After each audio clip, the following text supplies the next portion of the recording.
that it's on off. Sorry, Dana.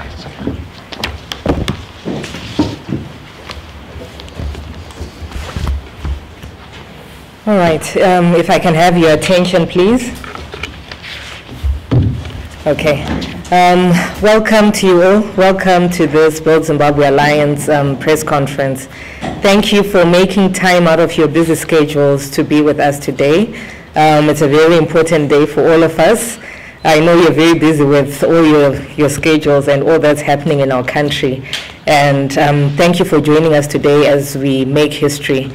I'd like to introduce you to the panel, the people that I have up front with me. On my far right is Mr. Pazorora, Ranganai Pazorora.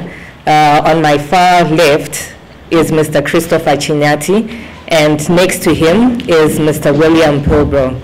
And last but not least, on my right is our president, Dr. Noah Manyika, the president of the Build Zimbabwe Alliance party. My name is Linda Muzenda. I'm sure most of you have seen me before. I'm in the executive of the Build Zimbabwe Alliance. So without further ado, I'd like to hand over to Dr. Noah Manyika. After his presentation, we're going to open the floor for questions. And as our usual procedure, you just raise your hand, introduce yourself, and let us know your affiliation. You can then give your question, address your question to Dr. Manyika, and he will respond, or whoever it needs to respond will do so. If you have a follow-up question, we'll only allow one follow-up question in the interest of time. So thank you again. Over to you, Dr. Manyika.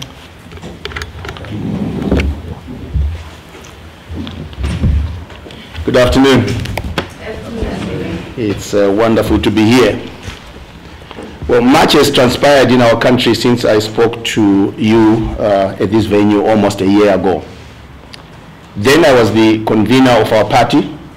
Today, I speak to you as the presidential candidate for the Build Zimbabwe Alliance in the 2018 elections. We owe where we are today to the extraordinary dedication and hard work of our leadership team.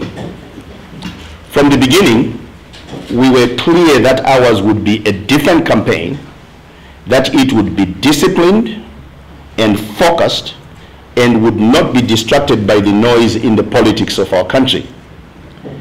We believe that the only way to build a country whose greatness is measured not just by the standards of Africa, but of the world, is by the full completion of the democracy project in our country, something that was never the goal of Operation Restore Legacy, nor of the current administration of Emmerson Mnangagwa. It is important that we Zimbabweans make it clear to the world that we are not confused. Robert Mugabe's departure did not give our country the top-to-bottom leadership renewal we desperately need. He may be gone, but the people responsible for the misery of the Zimbabwean people in the past 37 years are still very much in control. Yesterday, they expected us to accept the defense of leadership failure as the highest calling of citizenship. Today, those who are anxious to have their turn at plundering the resources of our country want us to believe that Emmerson Mnangagwa, who, by his own admission, was Mugabe's faithful aide for over 50 years and served in a ruthless administration for 37 of those years, is the great champion of democracy and leader we Zimbabweans deserve. Only last week, President Mnangagwa, who even some young people and men of the cloth have already assured of their vote, was at his strident best chanting, "Pasine Zumbrasungata, Pasine Mandu," a chilling reminder that those who oppose his rule are considered sellouts and enemies of the state who deserve to die.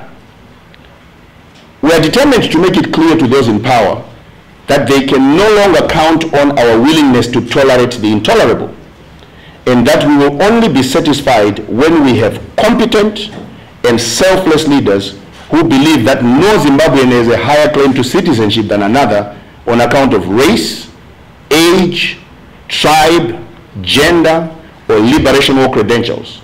Leaders who are committed to unleashing the incredible potential and promise of our people. What we have now at the helm of our country are leaders who want us to believe, for their own benefit, that simply signing a mega deal with a foreign investor solves all our country's problems. They desperately want us to believe that foreign capital and corrupt local business people who are anxious to get on with business really care about the condition of the subsistence farmer in Gokwe or Chipinge. With these kinds of leaders, we can only be an average African country at best, forever stuck in the third world category, within which poor people are bribed with a little bit of food during election time to celebrate the building of a few highways which passed through villages stuck in the last century. I want to echo the passionate and powerful call by leaders who care about the future of our country, urging us as Zimbabweans to consider our ways and our leadership choices, and challenging us to change our mindsets. Only recently, we saw the spectacle of grown women rolling on the ground in funereal mourning at a Zanu-PF rally after President Mnangagwa announced his wife's resignation from her parliamentary seat. The likelihood is that those same women are the ones described in the book of Haggai, who, in spite of singing praises to Zanu-PF for the past 37 years, sow much but harvest little. The ones who eat, but there is never enough to be satisfied. The same women whose hard-earned wages seem to go into a press with holes. The reality is that kuguta kwe mtongi hakusi kuguta kwako. As one leader wrote recently, it does not matter how much investment resources or billions flow into Zimbabwe. Since before and after independence, it has never been about lack of resources, but those controlling those resources. It has always been about selfish leaders channeling everything to a chosen few, or a bunch of corrupt thieves pretending to be the champions of the poor while squandering our national resources, leaving the rest of the populace to sweat, labor, and then get nothing, as if they were putting their wages in pockets with holes. While billions that have disappeared from our national economy in recent years still haven't been accounted for, there are those who expect Zimbabweans to be excited about the billions that will supposedly flow into the country through the Zimbabwe is ready for business mantra and initiative. The question every Zimbabwean should be asking themselves, however, is what kind of pocket are those billions going into? What kind of stewardship is in charge of it? And how different is it from the past? What difference will this make to the average and ordinary Zimbabwean? Will the billions that will flow into our economy under this leadership be more than what will flow out? That is the question to ask. Now, if the Defense Forces intervened in November last year to get rid of the criminals around the presidency, does that mean then that we will soon be having another coup to get rid of the ones that remain? As a message which was circulating on social media recently reminds us, when 15 billion from diamonds went missing, who were mining at Chiadzwa, they included an army company which was mining at Chiadzwa. Who was the Minister of Defense then? Honorable E.D. Mnangagwa. Who was the commander of the army? Vice President Chiwenga. Who was the Minister of Mines then? Minister Obed Mpofu. Who was the Minister of Home Affairs? Vice President Kembo Mohadi. No longer must we allow Zanu-PF to decide for us who our friends or enemies are, or which citizen has a right to participate in deciding the future of our country and rebuilding it. For 2 days in November last year, Zimbabweans of all races and tribes came together to demand the resignation of President Mugabe, and after his resignation, to celebrate. They painted a picture of the Zimbabwe our leaders have denied us for decades. A Zimbabwe where all citizens are equal and have much to give to each other and their nation. It was a picture the late Liberation War hero General Josiah Tongogara once painted. The picture of a non-racial Zimbabwe where leaders would extend the full rights, protections, and privileges of citizenship to all.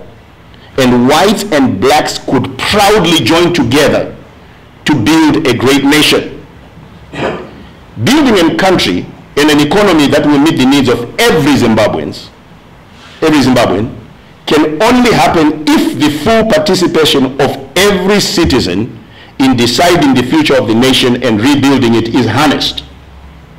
We are a nation of exceptional entrepreneurial talent with significant human capital of all colors and from every tribe, inside and outside of our borders. We are an uncommon people with a legendary will to survive. Ours must, however, not just be the story of survival, but of the historic coming together of Zimbabweans from every tribe and race to proudly participate in deciding the future of a country and building a great nation and world-class economy in one generation. I'm therefore proud to announce today that I have selected a proud citizen and great patriot, Mr. William Pilbro, to be one of my running mates in the 2018 election.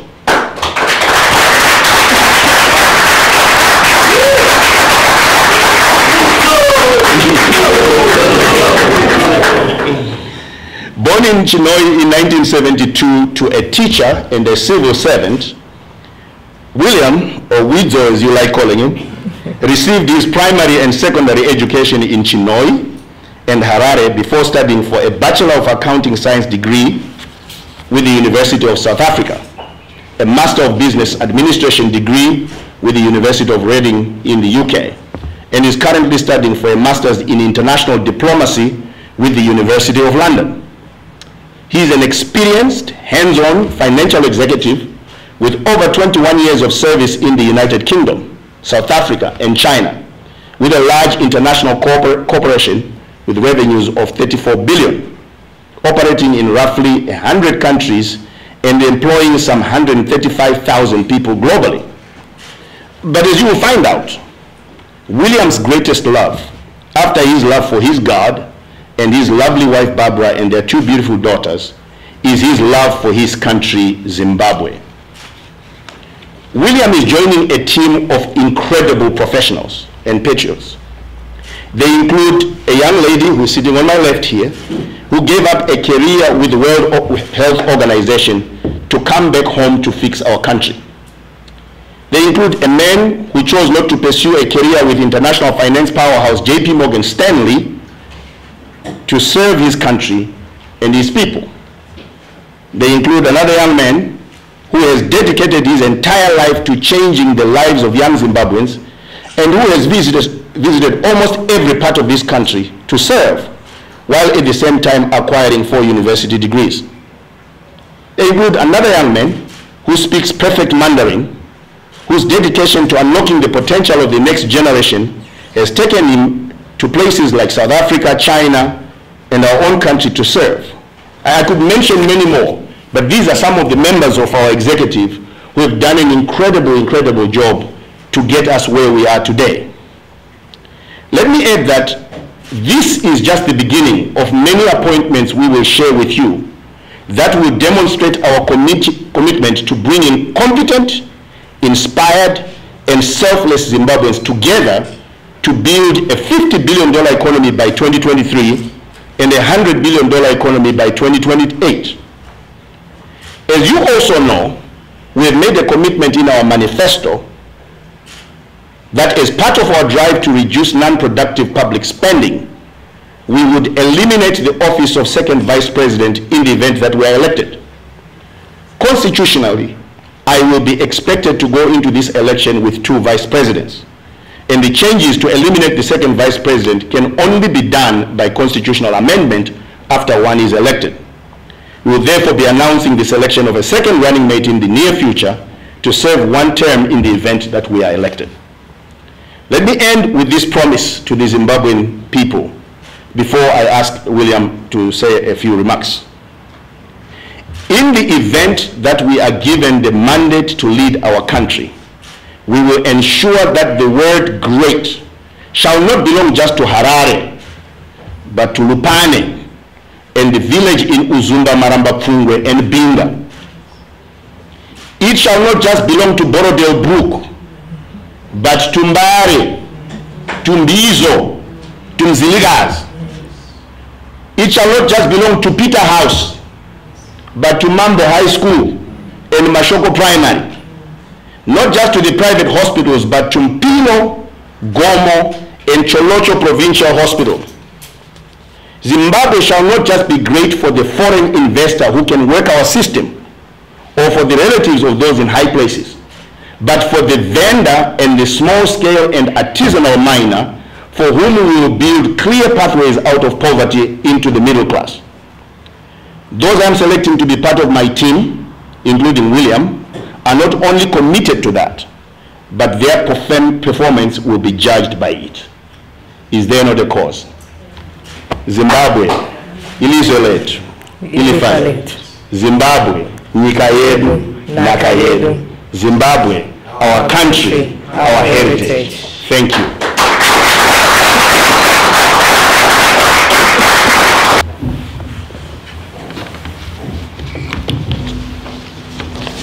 Thank you.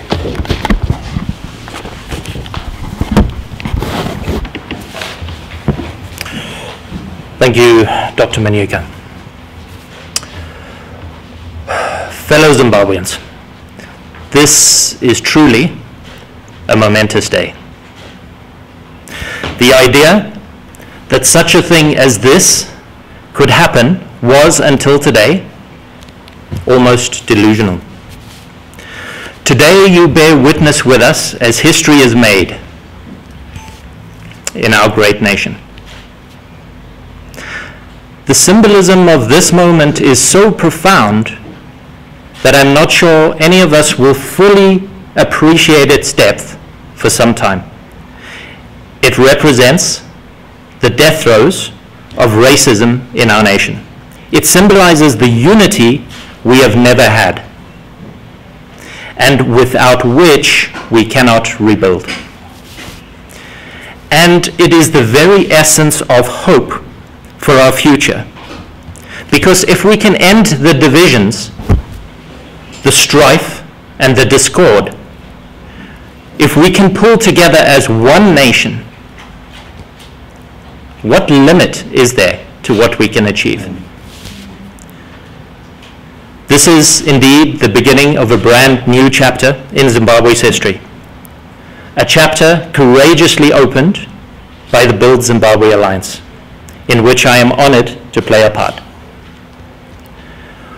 Why do I say this move is courageous? Because it is so easy to follow convention. But it is a difficult thing to break the mold and forge a new reality. As all right-thinking people know, changing the current narrative is the only path to genuine change. I look forward to the future with eager anticipation of what God has in store for us, but also with some trepidation for the trials we will face. We know that there will be a tough fight ahead. But know this, we are committed and we are resolute. For my part, I have no other purpose, no other goal in life than to pursue what is before us, in the service of my God and my country.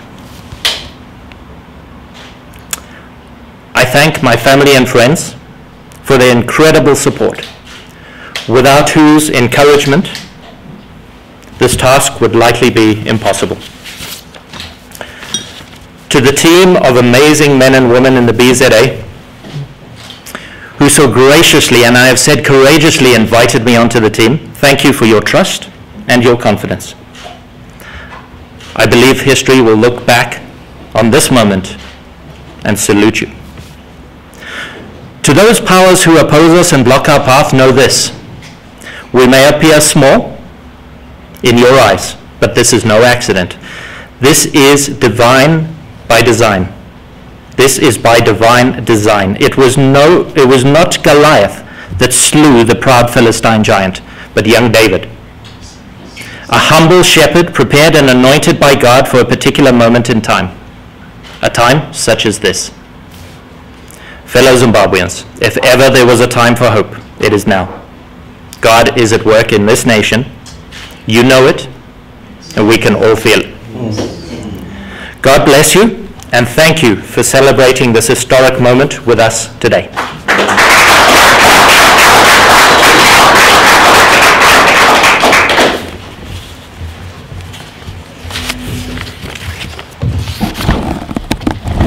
Thank you very much, Doc, and thank you, William. A warm welcome to you from the Build Zimbabwe Alliance family, and congratulations on this appointment. We are now opening up the floor for questions. If you have any questions, like I asked earlier, could you kindly raise your hand? Let us know who you are, if you can introduce yourself and your affiliation.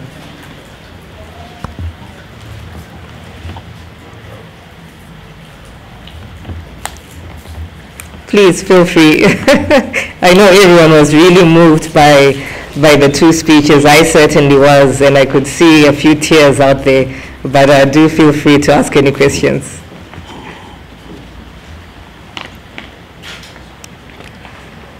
Oh, this is wonderful. This is the first time that I've seen journalists being stopped, you know.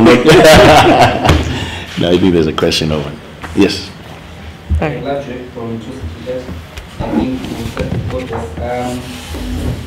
Why do you propose to do away with the second vice president? I think if you look at what we said in our manifesto, it's part of a whole approach to really limit government spending. And also, in the spirit of what we've just done, I actually think that every Zimbabwean should feel like they can be president of this country, even if they come from a minority tribe. And that it shouldn't be by set aside, but by merit. And I think we will make that statement in our country when we can actually have just one vice president who is a woman, who is Ndebele, who is white, who is colored, who is whatever tribe they are. We will actually make that a point much, much more effectively when we have one vice president.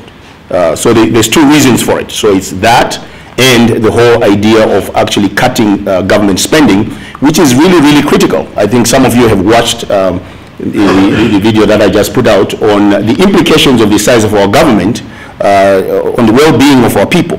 It's not a joke. It's a very, very serious thing. When 90% of your budget resources goes towards paying salaries and maintaining this wide patronage system, when people are dying in hospitals. My wife and I went to visit somebody who was in the intensive care unit recently, and their relatives had to run around looking for catheters and looking for blood and things like that. It's something which the hospital itself is supposed to do. And can you imagine you yourself being the custodian of the blood that is going to be given to your relative? You don't know how to take care of it. You're not a professional. And when things like that happen, and as I have also said, when the Minister of Health has to actually appeal to the public for $250,000 to deal with a cholera epidemic, when the very same government is buying cars for 260-something chiefs and making sure that the ministers and the new deputy ministers who have just been appointed all have vehicles and all of that, that tells you something about the misplaced priorities of the government up to this point. So we are very, very committed to making sure that we can cut down public spending and make sure that those resources are directed to where they should go. Thank you. Thank you, Dr. Manyika.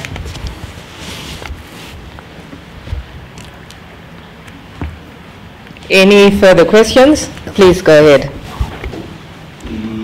Is the decision decided for cutting because one is tempted to think that maybe the decision to cut another, to remove another vice president is maybe to contain intra-party fighting as we have witnessed in some other parties.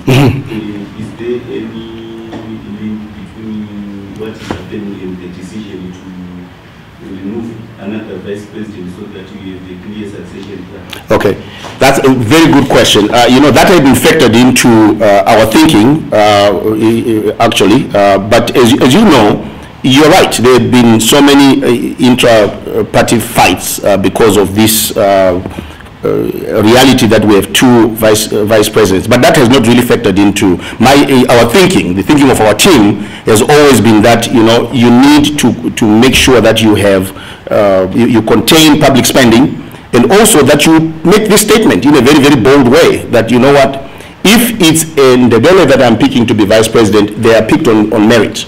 And they have the ability to actually become the president of the country because they're a citizen. You know, there's something that, and William alluded to this. You know, if we can do this, if we can actually treat every Zimbabwean as a full citizen who can participate in rebuilding the country and directing its, determining its direction at whatever level, there's nothing that can stop us. You know, I was watching the other day the documentary about the subway system in Paris. And the subway system in Paris was built, I think, in 1900. They actually had enough unity to envision things like that in their country. We are so preoccupied in our country with things that really don't matter, things that really don't have an impact on the livelihoods of people on the ground. And I think that, well, if the added benefit of having one vice president is that we will stop all these unnecessary squabbles, then wonderful. But that did not factor into our thinking. We were just really thinking in terms of containing public spending, but more importantly, making this statement that if somebody is actually made vice president, they're fully qualified to even be the president of the country. Not by a set aside, but because they are a citizen. Thank you. And if you have some questions you'd like to address to William, please feel free as well. The same guys. There are things that the opposition is too divided to such an extent that it will give President Emerson Mnangagwa power on a silver platter. What is your comment on that? Well, you know what? This is democracy is messy, and that's something that we have to accept. We have to understand that if we are fighting for democracy, it's going to be messy, and there are going to be many, many alternatives that are going to be presented to the people to choose from. Now, I really believe in the intelligence and the integrity of the people of Zimbabwe, because some of these things that are said by experts and pundits. I really believe that the Zimbabwean people know what they're going through, and that if you present to the Zimbabwean people, as we have done with our manifesto, exactly what you're going to do, and you keep pushing for everybody to know who you are, they will make the right decisions. This idea of calling the election before it is even done, I think is so unfair to the Zimbabwean people. We're not there yet. Now, let me add to that we are absolutely determined as well to make sure that we can bring people together. We can actually set out there what our values are, and you know, hopefully people coalesce around that. And as we come closer to the election, I'm sure there's going to be much more consolidation of the opposition than there is right now. But let me emphasize, I really believe that the Zimbabwean people can make a judgment when people and political parties present to them what it is that they are going to do, and they will make the right decision for themselves. Yeah. You made reference to the missing 15 billion and some links with some characters who are now in government. Need to make sure that things like that are accounted for. And the first accounting, first is the rejection by the electorate of the lies that the people who are currently in government were not involved. We know they were involved. You know, it's obvious they were involved. And even as I said before, when you look at who was in control of what then, who was the Minister of Defense, who was the Minister of Home Affairs, who was the Minister of Mines, these are characters who are still in government today, occupying high-level positions in our country. Now, remember, at one time I drove to Manyika Land from Masvingo. I was going to Mtare. And this was during the time when the mines were still functioning fully. You couldn't get into that area without passing through several military roadblocks. You just couldn't just drive in there. You know, even just getting into the province you couldn't do it without passing through several military roadblocks. They know what went out. They know. I mean, you know, if they didn't, then they should have. And the question that would then have to be asked is, why didn't you know? How come you didn't know? And for me, that says clearly what kind of leadership there was, and some of those people who were in control are still there today. Look, let's not pretend as if Chiadzwa was an open place where, you know, the marketplace was determining which mine, who should actually mine, and so on. No, no, no. This is something that was decided by government. And Robert Mugabe himself should never be allowed to get off with claiming that, you know, he doesn't know where $15 billion went. Otherwise, that's a serious dereliction of duty. He knows where the $15 billion went because the people who were allocated concessions to mine in that area were all determined by government, and the army was there and the police was there to make sure, in fact, that was the reason why they were there, to make sure that things did not happen that they were not aware of. So as far as that one is concerned, it's absolutely critical. Look, if the current president is serious about you know, a new start, then all these things should be put out in the open. Yesterday I was watching Themba Mliswa grilling Chivayo, Themba Mliswa and his committee grilling Chivayo, and that was great. That should happen. It shouldn't just be Chivayo. There are a lot of top-level people who were giving people like Wicknell deals. And it's not just Wicknell, it's a whole lot of them. I also made reference, as I was speaking earlier on, some of the people who are really encouraging us to move forward and are saying, look, give these people a chance, are also businessmen in this country who have benefited quite a lot from the dysfunction, who never had any trouble because they had they were highly connected to people in high places now. And they're very, very anxious that, you know, we shouldn't make any noise so that they can proceed with doing business under these circumstances. And we must not accept that as a people. So as BZA, I don't think that it would be fair to the Zimbabwean people if we let things like that slide. Thank you, Dr. Manyika. Any further questions? Sure. My question is directed to William. I wanted to find out from you, are you going to politics full-time or you are going in part-time? Thank you for the question. I'm in politics full-time.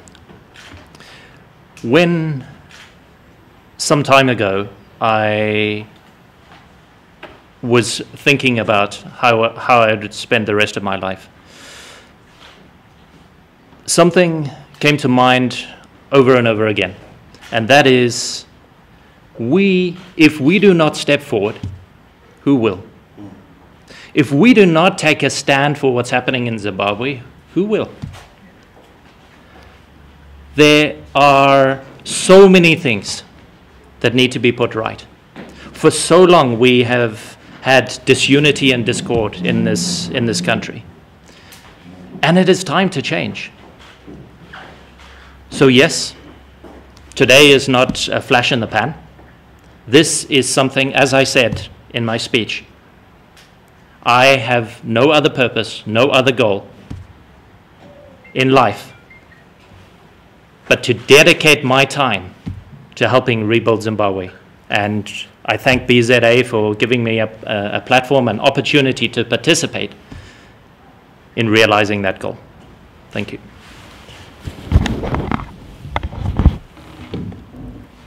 Thank you, ladies and gentlemen. I think there are no further questions. Again, I would really want to thank you for making the time to join us today for this press conference. Many thanks to you, Dr. Manyika, our President. We really appreciate the leadership that you've been giving the party, the Executive Committee, and again, a warm welcome to William. It really has been a pleasure working with you to date, and we know we are up for a big challenge. It takes a lot of courage, but together we'll do it. Thank you.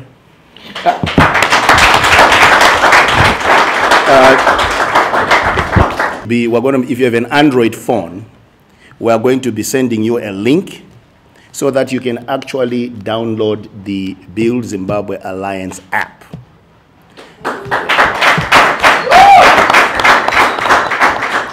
And there are some things, you know, one of the things I'm really proud about about this team is that there are some things that we do to surprise each other.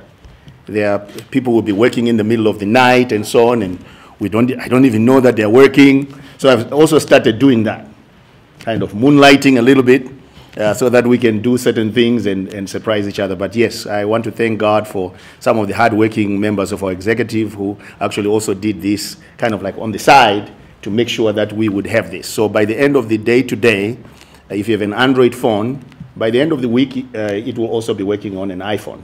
We will have a BZA app, which you can receive all our information and so on through that app. So thank you, and thank you, Ranga, thank you, Linda, thank you, Chris, and thank you, Tari, and all our executive members for making it possible also for me to create some creative space to do some of these things, and we were very, very excited about that. Thank you. Thank you, Doctor. For these and other stories, visit our website www.263chat.com. Follow us on Twitter @263chat and like our Facebook page 263chat.